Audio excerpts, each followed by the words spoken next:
What's up, buddies, and welcome into yet another episode, actually the last episode of season 1 of the Playmakers Blueprint. I'm your girl, Bria Goss, and this is the podcast where we get to focus on crafting champions and shaping leaders. And what better way to end season 1 than with one of my absolute favorite uncles here this morning. Let's get right into the bio, okay? Football first team all conference, won the conference rushing title, honorable mention all West Coast team, went to the Division II NCAA playoffs twice, 25 years of executive leadership, president of the high-tech business for Sigma Aldrich Corporation, vice president and general manager for the Europe and Asia Pacific for BioReliance, CEO of Informed Diagnostics, COO and CIO of Esoterics, currently serves on the board of directors for the Mayo Clinic Laboratory and Path Group Labs, earned his Bachelor's of Arts degree from the University of California. He earned his MBA at University of Chicago, serves on the Chandler's Advisory Board and the Foundation Board of Trustees at UC Davis Athletic Board, on the Board of Directors of True Care for free medical care for the uninsured in the Dallas area, alongside being a loving husband and a father of 2 and grandfather of 4, 5, 6. Where are you at? Five. Okay. Please welcome in my uncle. I call him Uncle D, but Daryl Goss. Uncle D, welcome in. Thank you for having me on Playmakers. Of course. I appreciate it. Of course. How you feeling this morning? You all right? Oh, I'm good. You know, we have a newborn running around, so it keeps everything lively. Yeah. So right now you are on the West Coast, correct? I am. What part of California are you in? I'm in Orange County, Southern California. In Orange County? Yes. Love that. Well, congratulations to the newest addition to your family. Thank you.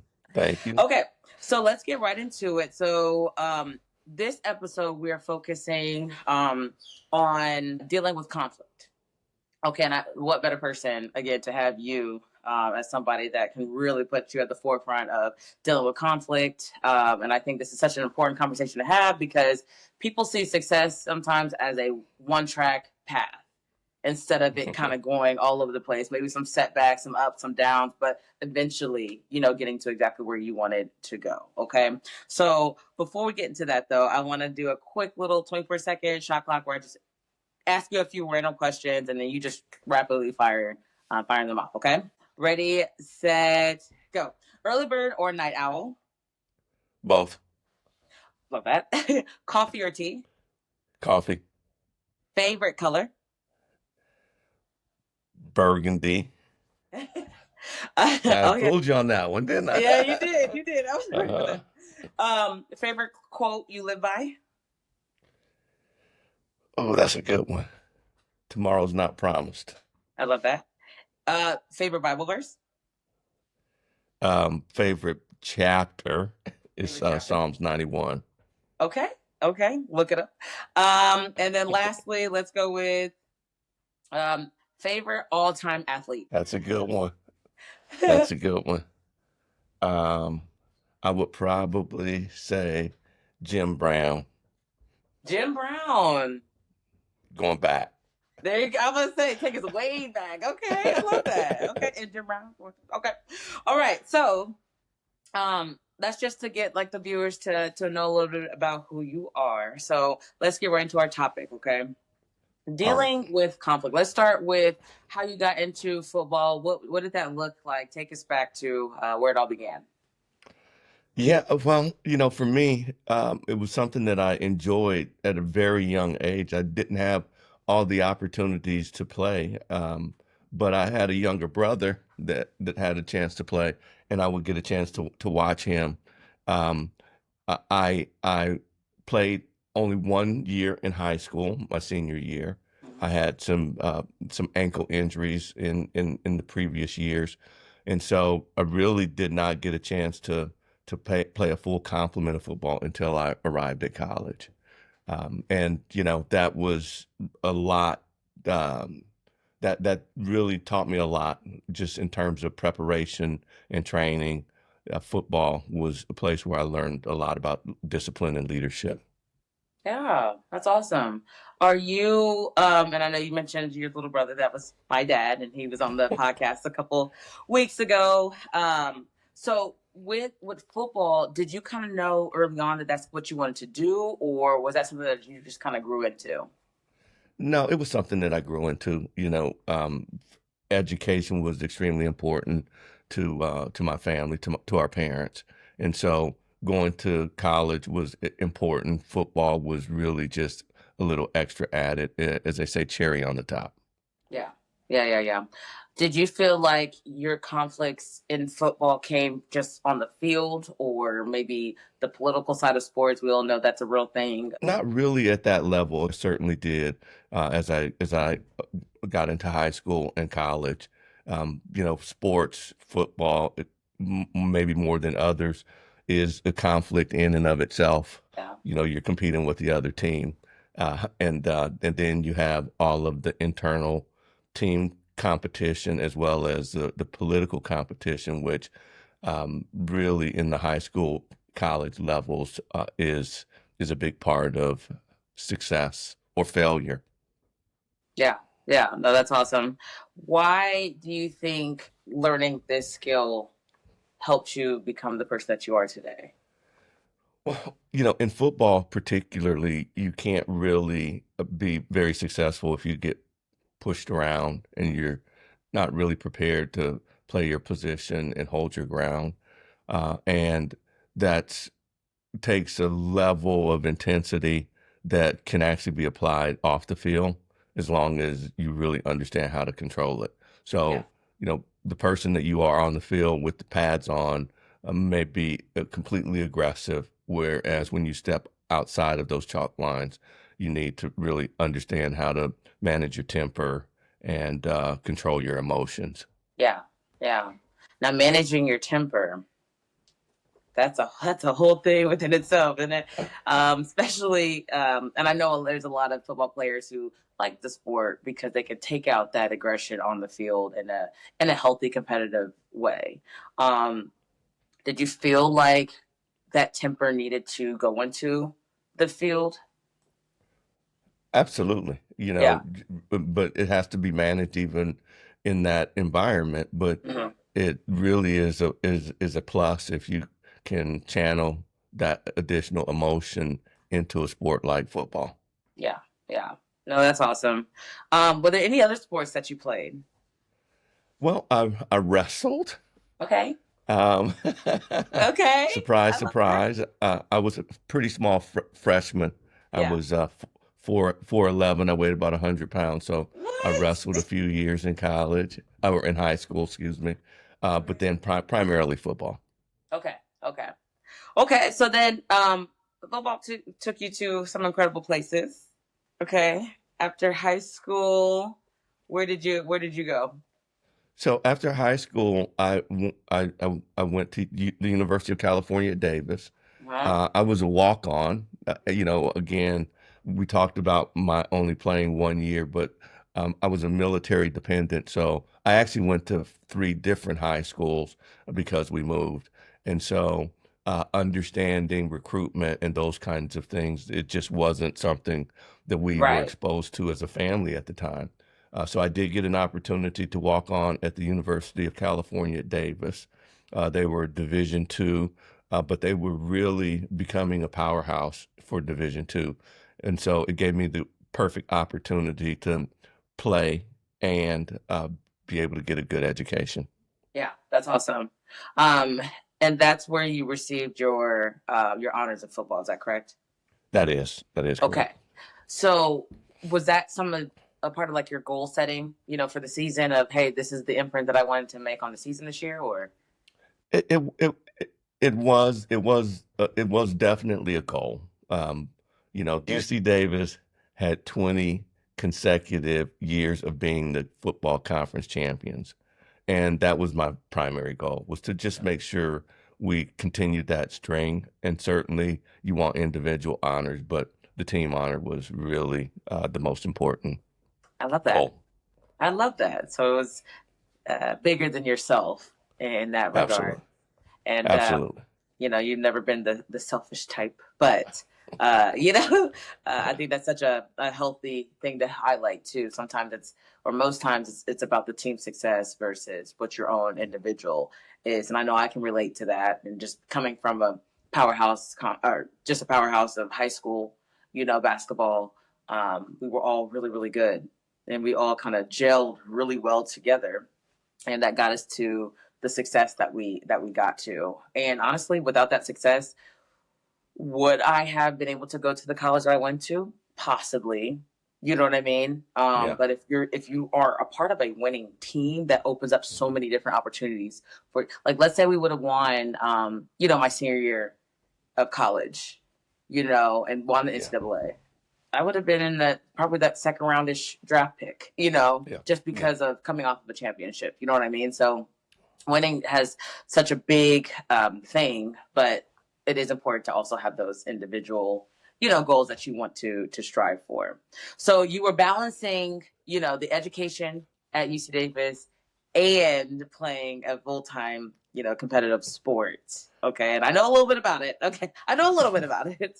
But tell us, like, what conflict came with being able to balance both? Well, first of all, it wasn't just school and football. By my senior year, I was actually married.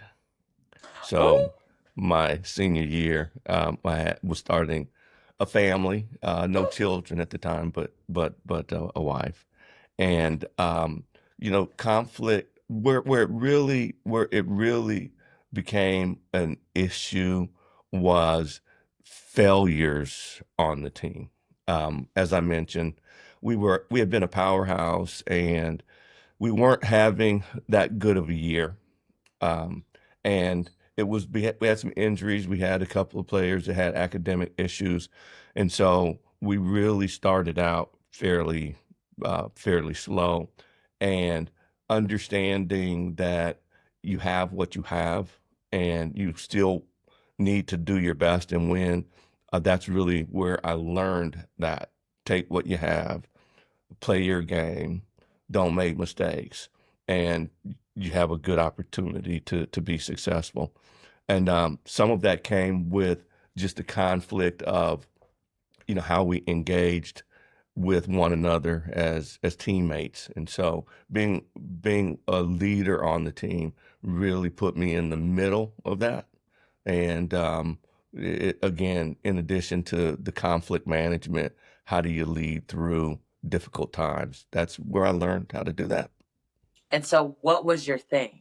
How did you learn to lead that group? Well, again, some of it, so there's a lot of it that comes down to relationships, knowing who can do what, and not expecting them to do much more than they can do, and to just be an encouragement, as well as someone that tried to hold hold my, as well as being someone that wanted to hold myself and others to a high standard. That accountability That's, standpoint. And I know it that's wasn't right. always, sunshine and rainbows, right? There's Yeah, sometimes it can get a little heated, but especially on the football field. But I'm sure you had the respect of others because you built those relationships with them prior to where, hey, I know you're better than that. Like, yeah, get your butt over here, or whatever the case may be. absolutely, You were absolutely. able to do those things because of the prior relationships, and I think that's so important to highlight too. Um, so yeah, so then after you graduated, you got your hot new wife, Lois, aka Annie, um, and also with football. Did you play outside of UC Davis? No, I didn't. I had some tryouts, Okay.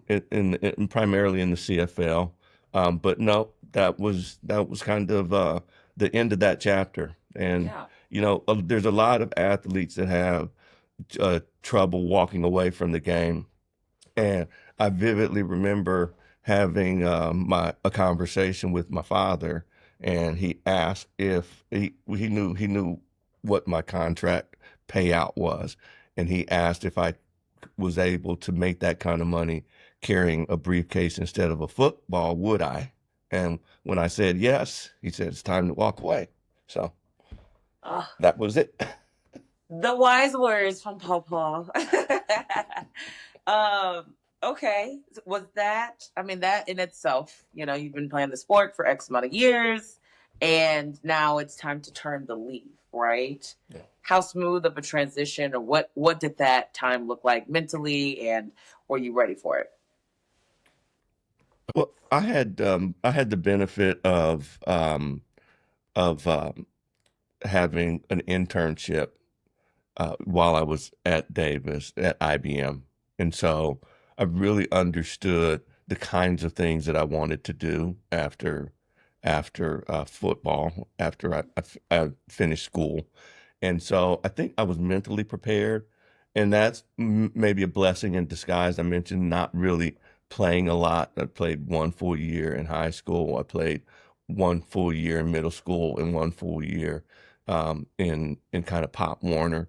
And so a lot of people my age would have been playing, they would have played for, 12, 13 years.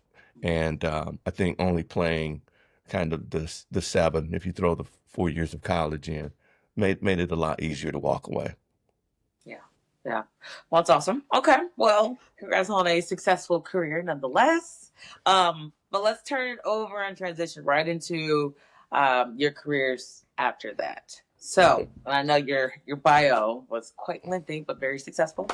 Take us where you started and where you ended up now. So, just in terms of career, I actually, again, was introduced to corporate America at IBM at a research facility in California. As I transitioned, unfortunately, I was not able to find a job that type of corporate job, and so I ended up taking an entry level job, and that's a whole nother story. An entry level job at a laboratory called Smith Kline Beecham, and so from that opportunity, that's really what led me into healthcare. And I've been in healthcare over 40 years. It was entry level position. Once I started working for the corporation, they understood had worked in information technology, and I had an opportunity to transition into the IT group.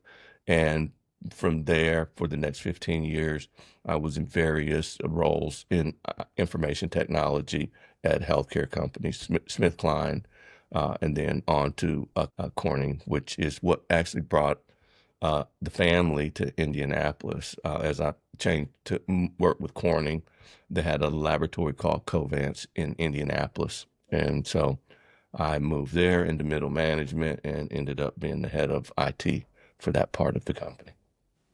That's awesome.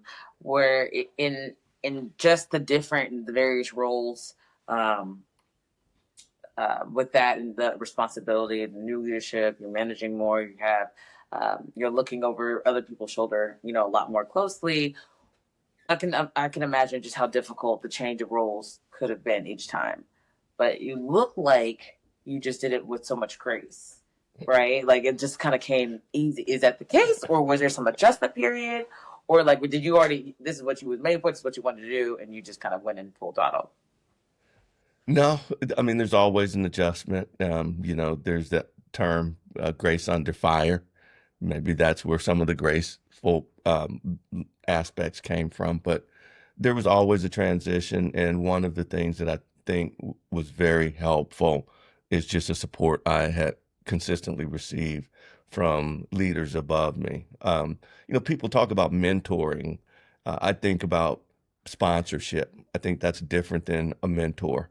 To me, a sponsor is typically someone more senior than you in an organization, and they really are supportive of you being successful in all aspects of your life, not just doing a good job. They want you to do the best job that you can do, and that in some cases they'll be instrumental in making other opportunities available to you. So, from a very, very young, early from early in my career, I've had people that were more sponsors that really supported me and what I was trying to do and could see things in me that I didn't see in myself.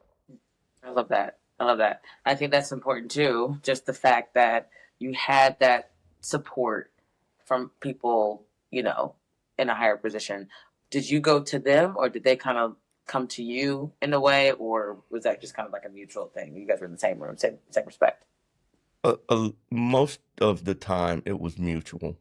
It would be through an interaction and or a working relationship. Again, I had a number of direct leaders, managers, vice presidents, directors that were people that I would consider sponsors, and we just had a mutual respect for one another, and they have been extremely instrumental in shaping me all aspects of who I am, management, from a administrative perspective, from a drive and how to really approach difficult situations. So a lot of support, a lot of very good support. I love that. That's what it's about too. You gotta be able to be willing to go and learn from others and kind of put that, pride aside, in a way. And you were willing and available. You were a sponge. You learned from them. You took what they taught you and then applied it to your own. And now the positions that you are, because I know getting into the health field, um, you know, isn't an easy thing, but especially as a black man, you've been into some pretty incredible spaces and probably one or two or one of the only black person people in the room. Was that something that you had to get used to being around, or did you kind of take that full on as well? Yeah, I had a secret weapon, you know, which is at Davis, my major was African American Studies. And so I understood stereotypes, the history, and contributions of African Americans, which, had been highly overlooked up until that time. And so I think those things prepared me. And being even in an academic environment where it was predominantly white, yeah, being exposed to that environment started during my undergraduate, where there were only 3% African Americans at UC Davis, and that continued. It actually prepared me when I was the only African American in a room. So when you were now the only African American in the room, um, would you say confidence and having that dominant, like I'm here, I'm uncomfortable, you feel like that helped you? Well, again, understanding the stereotypes were very important. As a black man, being assertive is mistaken for aggressive, being aggressive, and has negative connotations.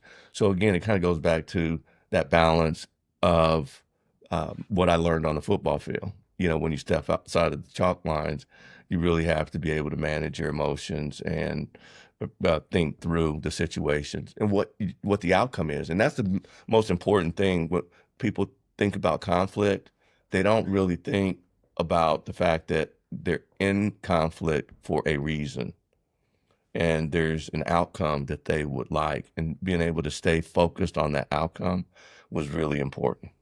Yes. I'm so glad that you said that, because that's what the whole podcast is about.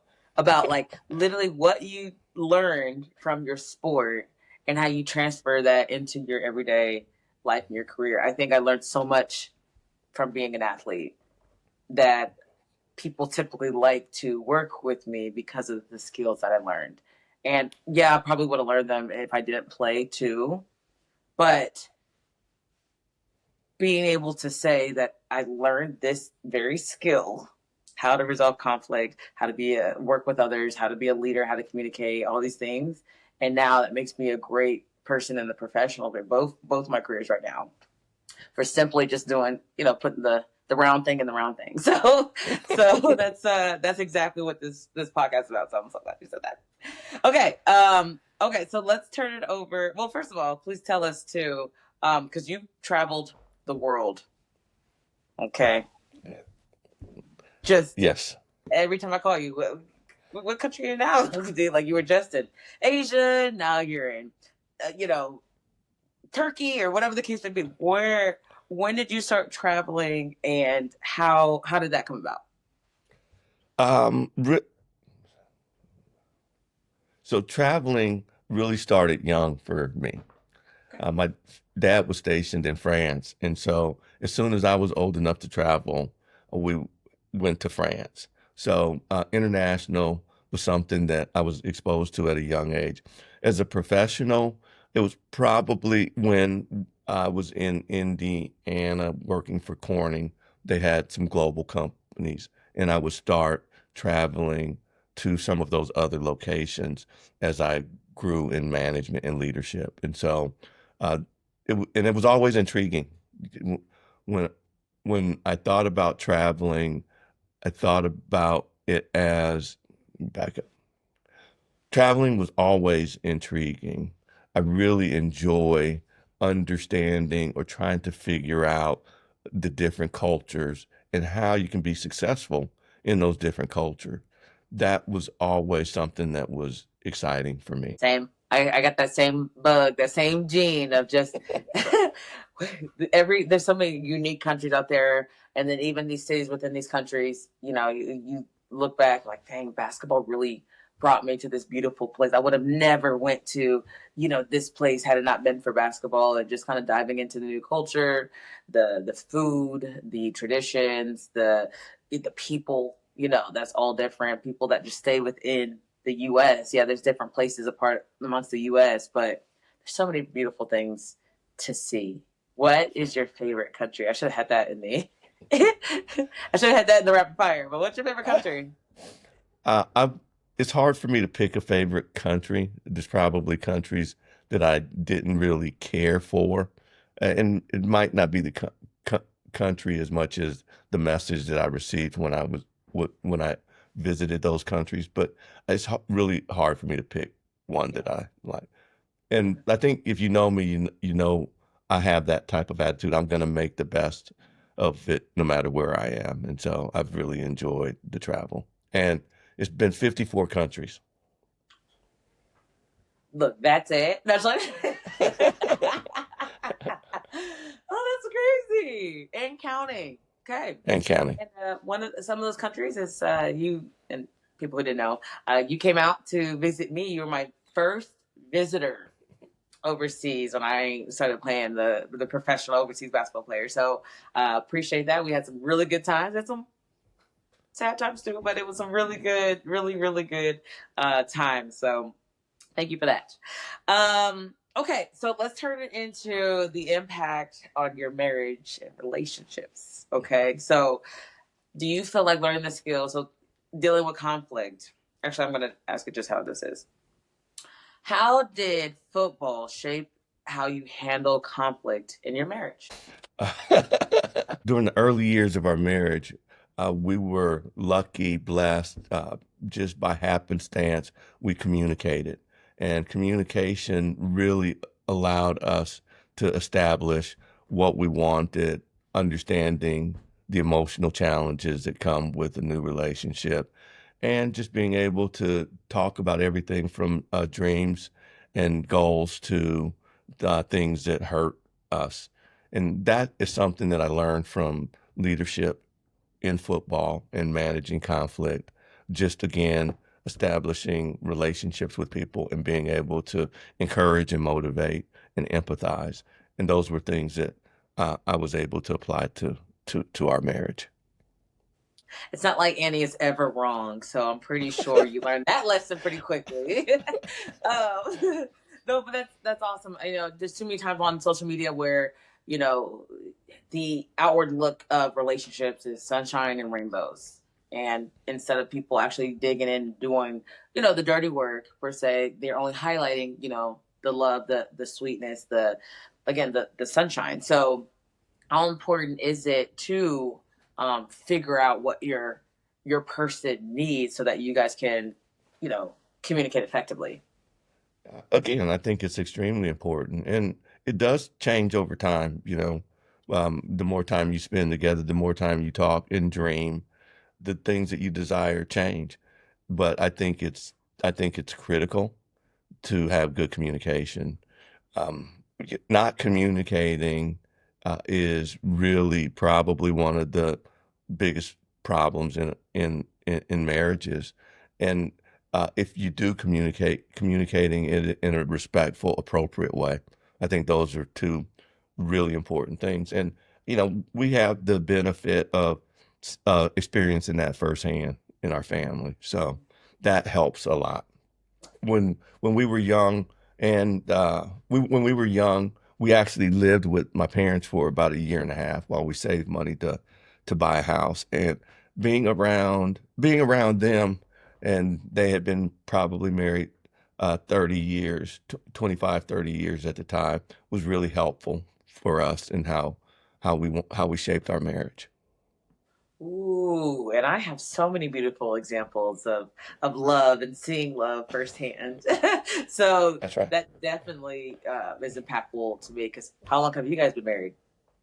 Yeah, we've been married 43 years. It'll be 44 in August. And, you know, I do think that, you know, we've had a great marriage. Certainly, again, we learn how to deal with conflict early by communicating, sitting down, talking.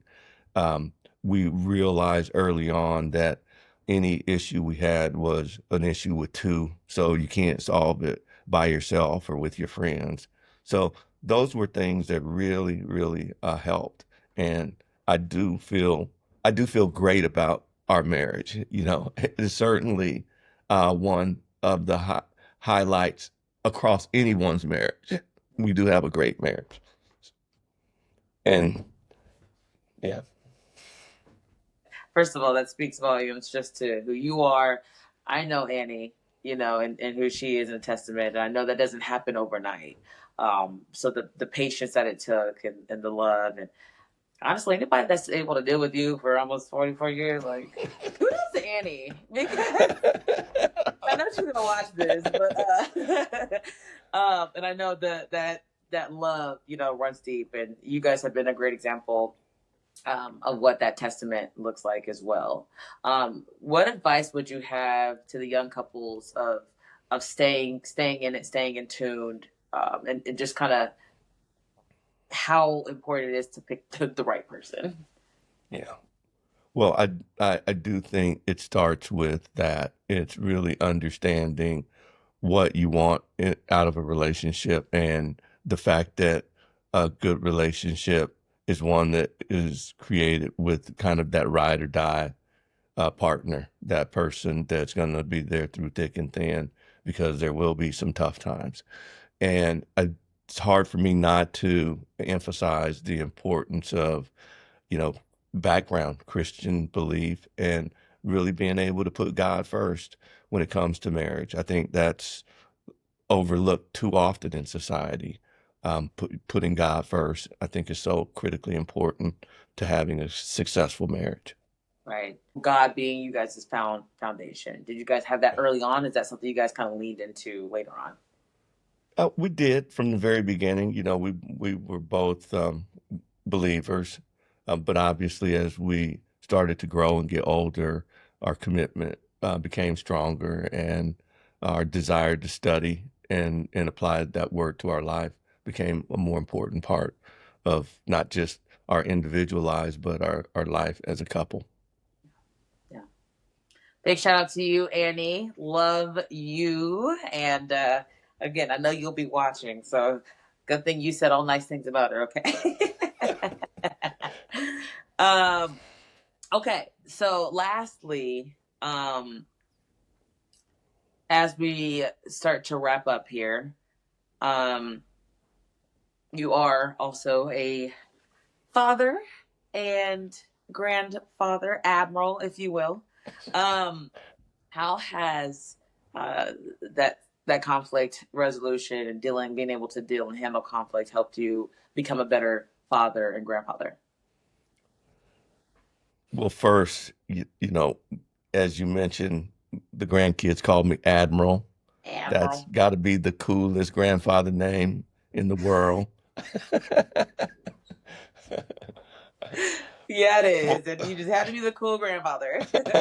well, if you understand a child parent relationship, you know that conflict management is important. And while I would like to think I did it right, I mean, there's a lot that I could do differently. I'm not a person with regrets. I love my kids. I love the way they've turned out. So it's hard for me to say that I would do anything differently. But transitioning from father to grandfather is one that is interesting to me. How can I step up and try and pour into the grandkids the way my parents poured into our kids and you.